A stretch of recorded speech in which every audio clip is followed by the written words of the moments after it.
Mind mapping বলে একটা concept আছে, মাইন্ড ম্যাপ। সেই মাইন্ড ম্যাপটা খুব জরুরি। এই মাইন্ড ম্যাপ হচ্ছে একটা থিঙ্কিং টুল, চিন্তা করবে সেই থিঙ্কিং টুল একটা, এবং ওটা একটা ছবির মতো থিঙ্কিং ডায়াগ্রাম হবে, একটা থিঙ্কিং ডায়াগ্রাম হবে, একটা ছবি ফুটে উঠবে সে কি ভাবছে, এবং এখানে তার ভাবনাটা প্রসারিত হবে, লজিক্যাল ভাবনা হবে প্রত্যেকটা। এবং আমরা এখন যেটা নতুন কনসেপ্ট, যে সাবজেক্টের বিভিন্ন ধরনের সাবজেক্ট একসাথে বলা, আসলে বিভিন্ন ধরনের সাবজেক্ট একসঙ্গে পড়ানো, ইন্টিগ্রেটেড করে দেওয়া, সেইটা এই থিঙ্কিং টুলের মাধ্যমে খুব ভালো হয়। মানে একসঙ্গে হিস্ট্রি, জিওগ্রাফি, বেঙ্গলি, ইংলিশ সমস্ত একসঙ্গে চলবে। তো ছেলেমেয়েরা যদি এরকম একটা থিঙ্কিং টুল পায়, এবং আমরা যদি মাঝে মধ্যে তাদেরকে এই ধরনের একটা টাস্ক করতে দিই, তাহলে কিন্তু তাদের অ্যাক্টিভিটি খুব ভালো হবে। যেমন এই বিষয়টা হচ্ছে মাইন্ড ম্যাপিং।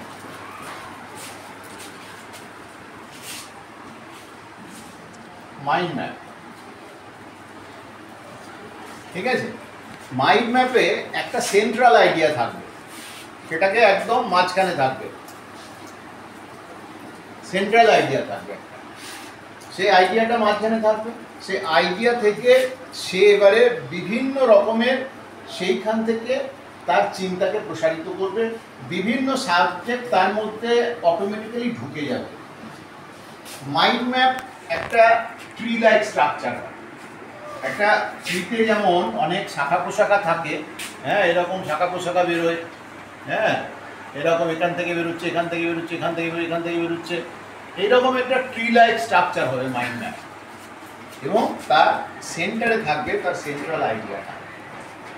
একটা যদি উদাহরণ নিই আমরা, যদি দেখা যায় একটা মাইন্ড ম্যাপ, একটা কিছুর একটা মাইন্ড ম্যাপ করি, ধরুন একটা সেন্ট্রাল আইডিয়া নিলাম সিজন।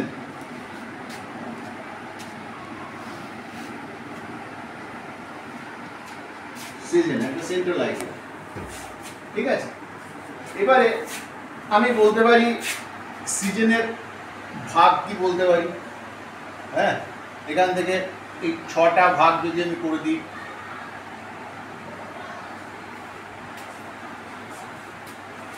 ছটা ভাগ করে দিলাম, হ্যাঁ, পরপর সামার, তারপর রেনি সিজন, তারপরে autumn, late autumn, winter, spring, ঠিক আছে? সিজনটাকে নিয়ে আমি ভাবতে পারি যে সিজনে কি কি গান গাইতে পারি, কোন সিজনে কি কি গান করতে হতে পারে। তাহলে আমি এইখানে একটা সিজনকে আমি সঙ্গে ভাগ করে দিতে পারি। সিজনে আমি বলতে পারি যে সে কি, তার ড্রেস কি হতে পারে কোন সিজনে। এবার ড্রেসে ভাগ করতে পারি আমরা বিভিন্ন রকমের, সোয়েটার পরতে পারি আমরা, এমনি জাস্ট কমফোর্টেবল হালকা লাইট পোশাক পরতে পারি, কেউ শাল পরতে পারে, সোয়েটারের ভাগ হতে পারে, হাফ হাতা সোয়েটার হতে পারে, ফুল স্লিভ হতে পারে, ঠিক আছে? জ্যাকেট হতে পারে। ভাগ করতে পারি এটা এখান থেকে, এর মেটেরিয়াল নিয়ে ভাগ করতে পারি, এটা উল না কটন। কটনের ভাগ চলে যেতে পারি, যে কটন আসছে, কটন কোনখানে, মানে কোথাকার কটন, কোথাকার কটন। আমি জিওগ্রাফি ঢুকে যেতে পারি, যে জাস্ট এই যে কটনটা আসছে সেটা কোথেকে আসতে পারে, হ্যাঁ। এইরকম করতে করতে এর এই ব্রাঞ্চগুলো বেড়ে চলে যাবে। প্রতিটা ব্রাঞ্চ শুধু বাড়তে থাকবে, যে যত ভাবে চিন্তা করতে পারবে তত তার ব্রাঞ্চ, মানে একটা সময় খাতায় ধরবে না, যত যত যত খুশি শুধু ব্রাঞ্চ বেড়ে যাবে। যত ব্রাঞ্চ বাড়বে তত ওদের থিঙ্কিং এবিলিটি বাড়বে। এবারে শুধু লেখায় না, অনেক সময় হয় এই যে মাইন্ড ম্যাপিং আমি যে লিখছি লেখানে ছবিতে শুধু ছবি, কোনো লেখা থাকবে না, সেটা আরো বেশি রোমাঞ্চকর। সেটা এই মাঝে একটা হয়তো একটা ছবি দেওয়া হলো, সেইটা থেকে ভাব এই ড্রেস, একটা হয়তো ড্রেসের ছবি, একটা সোয়েটার, একটা সোয়েটারের ছবি, হ্যাঁ এরকম করে সমস্ত একটা জ্যাকেটের ছবি দিয়ে চলে যাবে, যেগুলো ওদের কাছে আরো বেশি ইন্টারেস্টিং হবে। হ্যাঁ, করতে পারেন সিজনে কি কি ক্রপ হয়, বিভিন্ন দিক দিয়ে যাওয়া যায়। এবার ক্রপের ভাগগুলো, কোন সিজনে কি কি ক্রপ আপনি নিতে পারেন, চলে যেতে পারে। সিজনে ফুড কি কি আপনি নিতে পারেন, কোন সিজনে কি কি ফুড নেওয়া যেতে পারে।